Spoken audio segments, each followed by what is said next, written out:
começar. A gente está no mesmo capítulo que a gente estava anteriormente, e agora a gente está na parte em que a esposa, Esther, através do sonho, ela encontra com o falecido marido. E ele, que está sob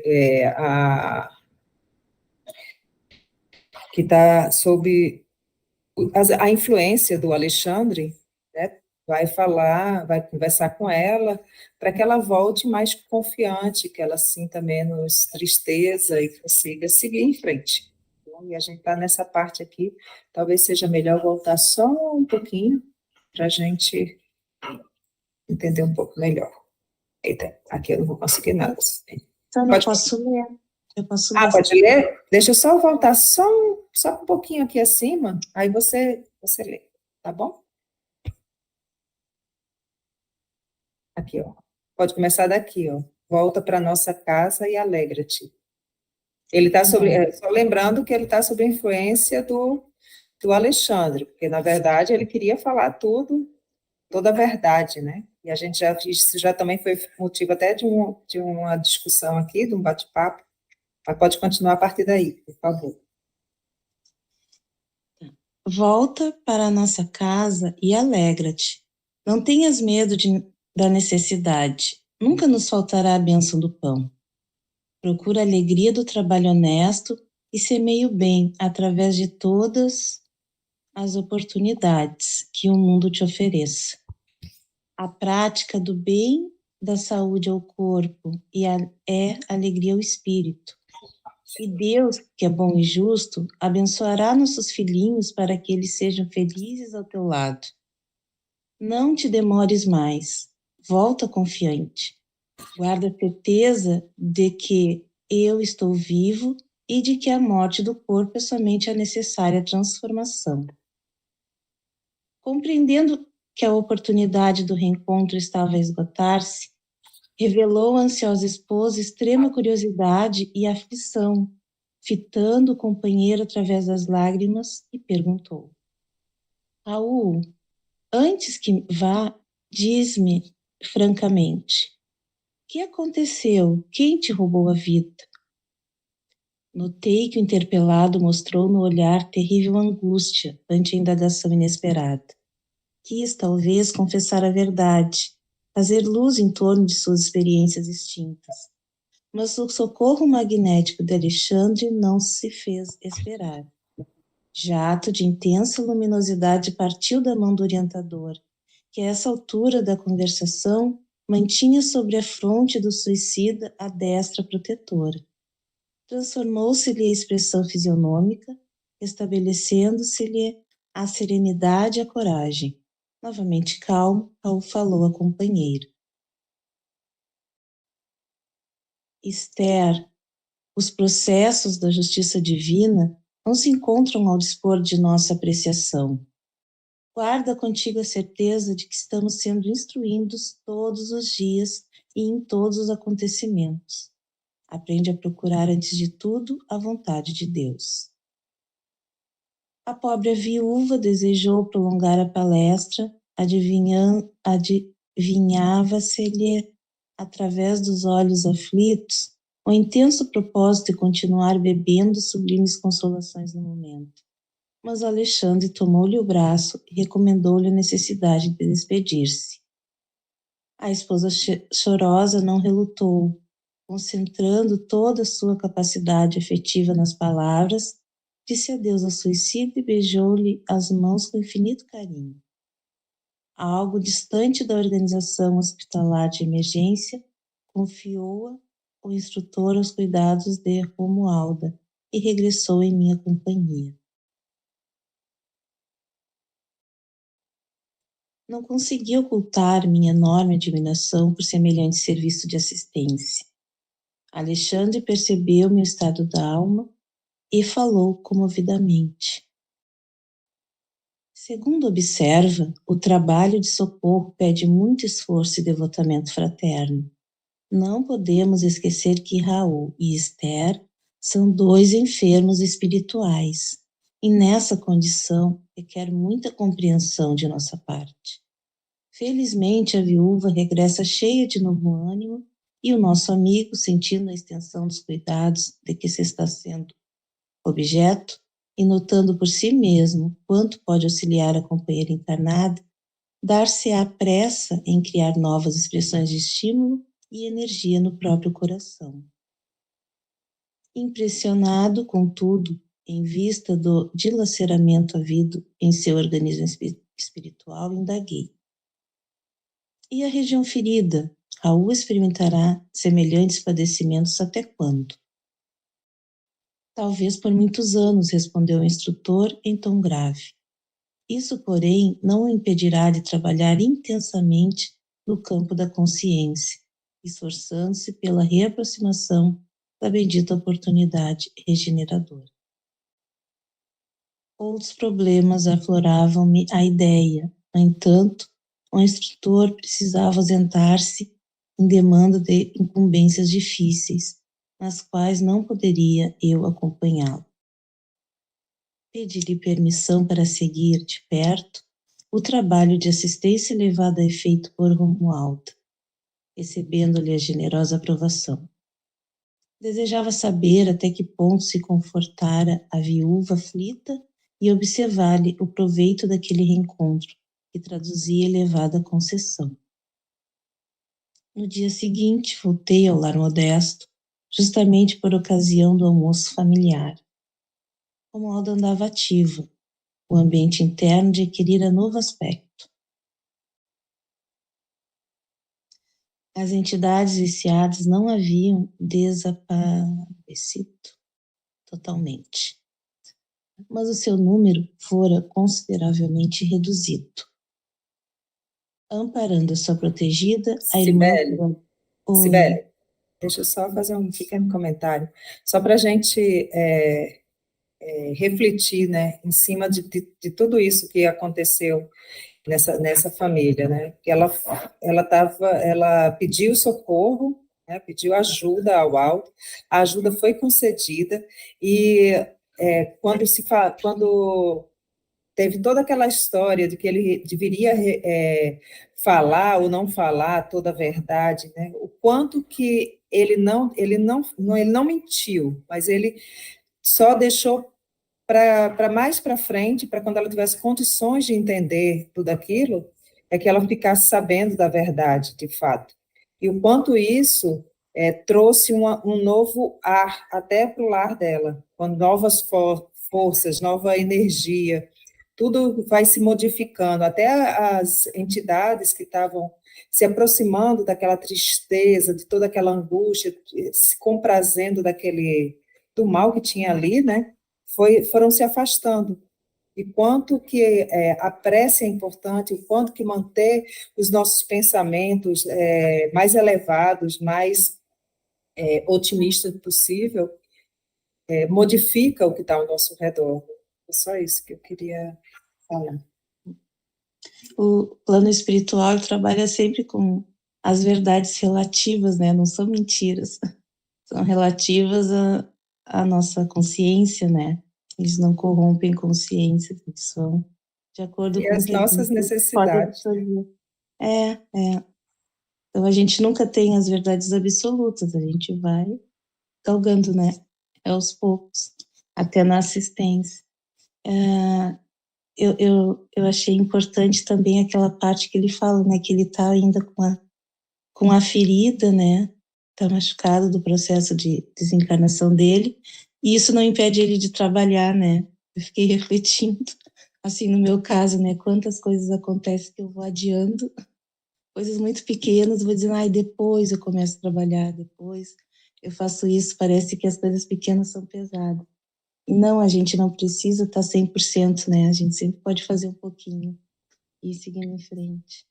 A gente costuma postergar muita coisa, né? Quando tiver dessa forma, ou quando eu estiver mentalmente dessa forma, eu posso fazer tal coisa ou outra coisa. E ele fala que, apesar daquela ferida que ele tem ali, uma ferida que foi causada no corpo físico, mas que ele precisa recuperar no corpo espiritual que ainda está ferido, ele consegue elevar-se mentalmente, e trabalhar mentalmente para cada vez mais a cura chegue por inteiro.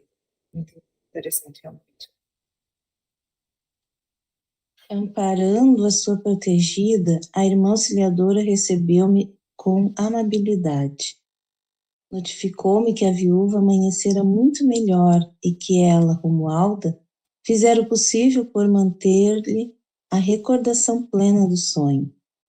Como era natural, a pobrezinha não poderia lembrar-se de todas as minúcias.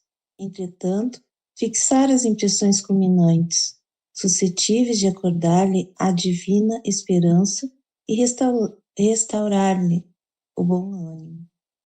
Recomendou-me verificar por mim mesmo o efeito maravilhoso da providência. De fato, o semblante da viúva ganhava nova expressão. De olhos límpidos e brilhantes, narrava aos tios e aos filhinhos o sublime sonho da noite. Todos a escutavam sob forte interesse, maiormente as crianças que pareciam participar de seu júbilo interior. Esther terminara a narrativa emocionada. Observei então que a velha tia esboçava um gesto de incredulidade, perguntando: E você acredita ter visitado Raul no outro mundo? Como não? Redarguiu a viúva sem pestanejar. Tenho ainda a impressão de suas mãos sobre as minhas, e sei que Deus me concedeu semelhante graça para que eu readquira minhas forças para o trabalho. Despertei hoje profundamente reanimado e feliz. Enfrentei o caminho com novas esperanças. Esforçar-me-ei e vencerei. Oh, mamãe, como nos consolam as suas palavras, murmurou um dos pequenos de olhos muito vivos. Como desejaria estar com a senhora para ouvir o papai nesse sonho maravilhoso. Nesse instante, o velhinho que se alimentava em silêncio ponderou a qualidade de excelente representante da descrença humana. É interessante notar que, tendo Raul consolado tanto seu coração de mulher, nada tem elucidado sobre o crime que o atirou no sepulcro. Esther, que sentiu a ironia da observação, influenciada pela benfeitora que ali se mantinha, respondeu prontamente. Muitas vezes, meu tio, não sabemos ser gratos às bênçãos divinas. Recordo-me desta verdade, ao lhe ouvir semelhante raciocínio. Envergonho-me quando me lembro haver feito interrogação desta natureza ao pobre Raul, abatido e pálido ao leito. Basta-me a felicidade de tê-lo visto e ouvido no mundo que eu não posso compreender agora. Tenho a certeza de que o visitei em algum lugar. Se nos interessa descobrir criminosos, quando não podemos levantar-lhe o corpo físico? Em nossa preocupação de punir culpados, sem dar conta de nossas próprias culpas, iremos ao absurdo de desejar ser mais justos que o próprio Deus? Sibeli, Oi. Só um pequeno comentário aqui a respeito da gratidão, de sermos gratos, de quantas vezes, né, a gente passa despercebido por tantas coisas que recebemos o tempo inteiro. Se a gente parar num dia de hoje, que hoje eu não tenho nada para fazer, blá, blá, blá.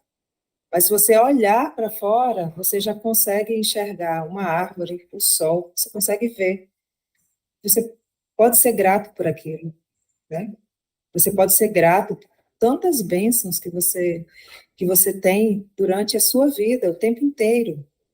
Mas aí vem aquela a mosquinha, né, como fala aí no texto, de para alfinetar por alguma coisa que você ou não fez ou não tem ou o que quer que seja, né? Mas era mais para salientar a gratidão por tudo. Sim.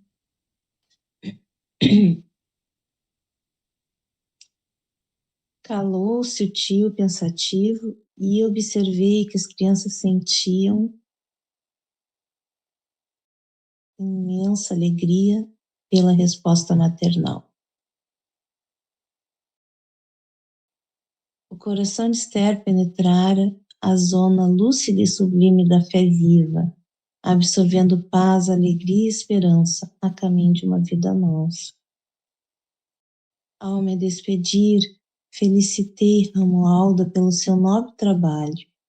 A generosa servidora pôs-me a par de seu projeto de serviço.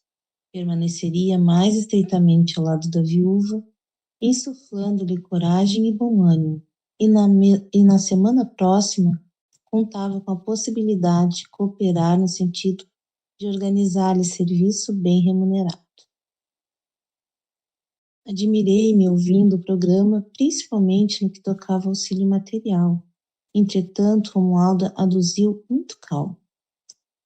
Quando os companheiros terrestres se fazem merecedores, podemos colaborar em benefício deles com todos os recursos ao nosso alcance, desde que a nossa cooperação não lhes tolha a liberdade de consciência.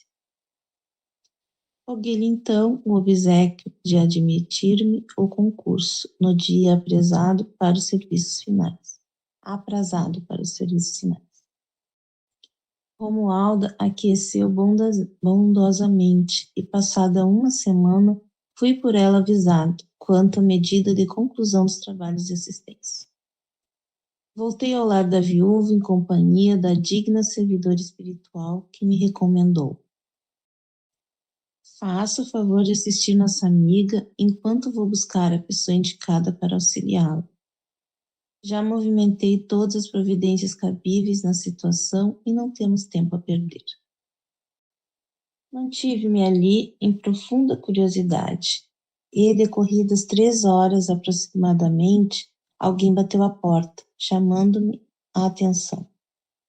Seguida de Romualda, uma dama distinta vinha ao encontro de Esther, oferecendo-lhe trabalho honesto em sua oficina de costura. A viúva chorou de emoção e de alegria. Enquanto combinavam determinadas medidas de serviço, num quadro confortador de júbilo geral, a irmã auxiliadora falou-me contente. Agora, irmão André, podemos voltar tranquilamente. O serviço que nos foi confiado está concluído, graças ao Senhor.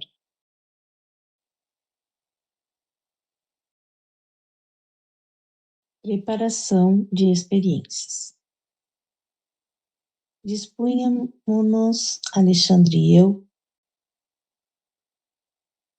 passou demais.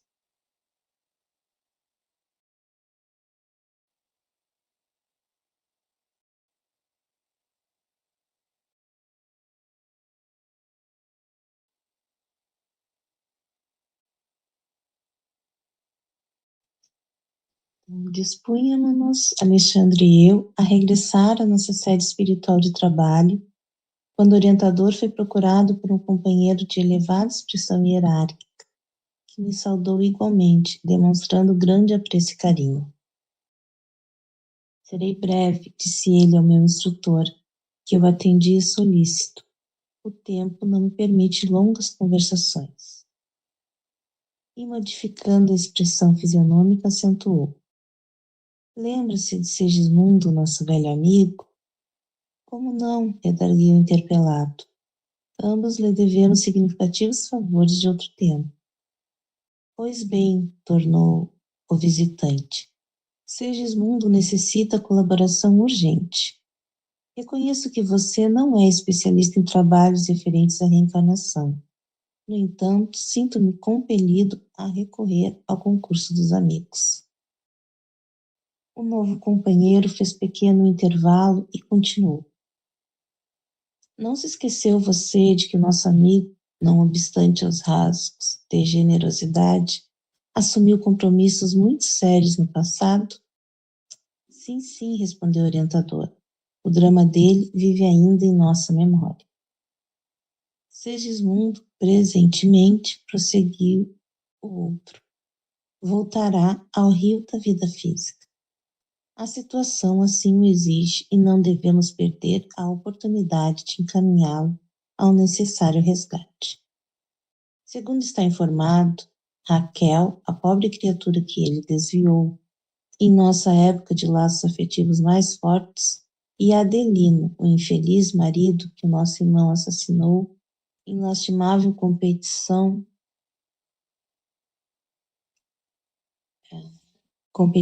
armada, já se encontram na crosta desde muito, e há 4 anos religaram-se nos elos do matrimônio. Tudo está preparado a fim de que Segismundo regresse à companhia da vítima e do inimigo do pretérito, no sentido de santificar o coração.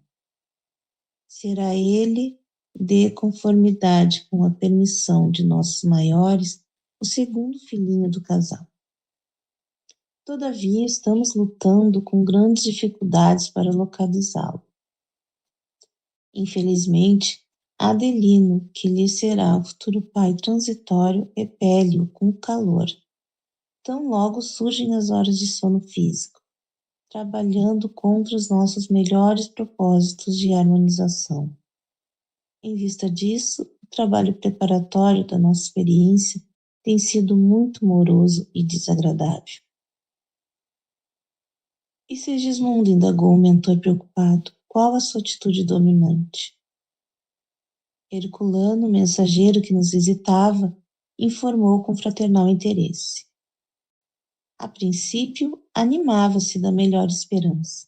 Agora, porém, que o rival antigo lhe oferece pensamentos de ódio e ciúme, olvidando compromissos assumidos em nossa esfera de ação, sente-se novamente desventurado e sem forças para reparar o mal. De outras vezes, enche-se-lhe a tristeza de profunda revolta, e nesse estado negativo subtrai-se a nossa cooperação eficiente. O visitante fez ligeira pausa e acrescentou com inflexão interrogativa. Não poderá você ajudar-nos nesse difícil processo de reencarnação? Lembro-me de que a sua amizade dividia-se entre ambos. Quem sabe se a sua intervenção afetuosa conseguiria convencer Adelino. Conte comigo, redarguiu o orientador atenciosamente. Farei quanto estiver em minhas possibilidades para que não se perca o ensejo em vista. Ante sorriso de satisfação do outro, Alexandre concluiu. Na próxima semana estarei a seu lado para conversar espiritualmente com Adelino e solucionar o problema de reaproximação. Estejamos confiantes no auxílio divino. Herculano agradeceu e despediu-se comovidamente. A sós, com o mentor devotado e amigo, comecei a meditar na possibilidade de contribuir igualmente no caso que se me deparava. Nunca tivera oportunidade de acompanhar de perto um processo de reencarnação, estudando os ascendentes espirituais nas questões da embriologia. Não seria interessante para mim utilizar a experiência?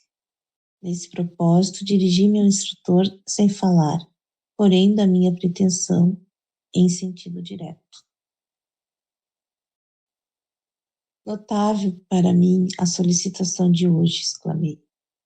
Longe estava de pensar no mundo na multiplicidade de tarefas atribuídas aos benfeitores e missionários desencarnados. A extensão do serviço em nosso campo de ação assombraria qualquer mortal. Sem dúvida, respondeu o mentor atencioso. Os trabalhos se desdobram em todas as direções. O pedido de Herculano vem focalizar um dos mais importantes problemas da felicidade humana, o da aproximação fraternal, do perdão recíproco, da semeadura do amor, através da lei encarnacionista.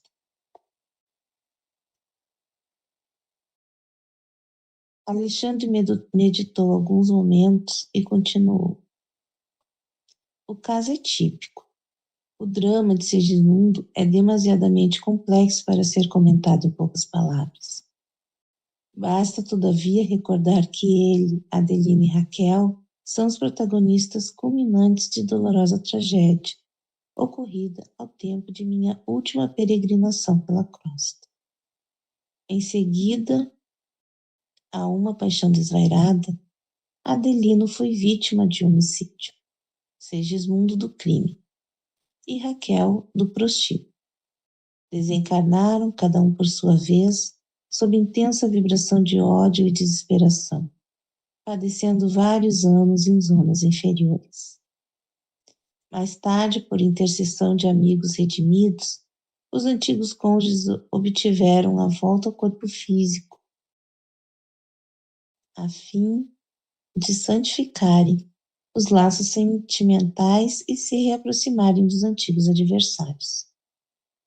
Mas como acontece quase sempre, os heróis, na promessa, fraquejam na realização, porque se apegam muito mais aos próprios desejos que à compreensão da vontade divina. De posse dos bens da vida física, nega-se Adelino a perdoar, recapitulando erradamente as lições do passado. Antes mesmo da reencarnação do antigo transviado, já se manifesta contrário a qualquer auxílio. Sempre o velho círculo vicioso. Quando fora da oportunidade bendita de trabalho terrestre e vendo a extensão das próprias necessidades, desvela-se o companheiro em prometer fidelidade à realização. Mas logo que se apossa do tesouro do corpo físico, volta ao endurecimento espiritual e ao menosprezo das leis de Deus. Pode falar, Jair. Para vocês verem como é que a coisa funciona. No plano espiritual, sim, tudo bem, porque ele compreende, ele entende da coisa, ele vê a necessidade. Eu falo ele porque desse casal, dessas três pessoas, eles entendem porque eles estão na consciência de si mesmo. A partir do momento que nós estamos encarnados, a gente perde essa consciência, como ele está falando aqui. Logo que se aposta do tesouro do corpo físico, ele esquece. Aí ele sabe que tem uma reminiscência do passado que vem à tona e ele rejeita. Porque para a matéria ele é inimigo, para o espírito ele é irmão. É essa coisa que é muito interessante. Por isso que a nossa vinda para o plano espiritual, plano material, é muito difícil. A gente sabe disso. Como a gente já comentou, isso é tipo um escapando, que você esquece de tudo, mas parece que o ódio fica ali, sabe? Fica latente para ele rejeitar. Você vê que estava tudo certinho e, de repente, começou tudo a desvincular. É isso que eu queria falar. É a força da matéria sobre o espírito, nesse caso, tá? Eu vejo assim.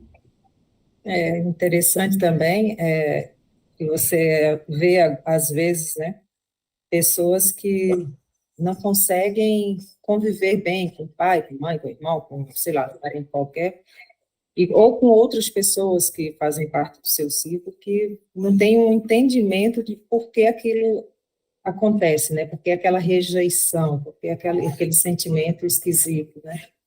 É interessante isso também. Já deu a hora, já acabou. Olha só que coisa interessante. Volta o endurecimento espiritual e o menosprezo da lei de Deus. Quando a gente está na matéria, a gente nem acredita em Deus. Quando você está do outro lado, você sabe, você não precisa acreditar em Deus, você já tem a plena existência de Deus. Ele já está no seu íntimo e você sabe que você é filho de Deus. Não precisa você fazer exercício mental, isso e aquilo. Não, você já se sente filho de Deus. É só isso que eu queria falar.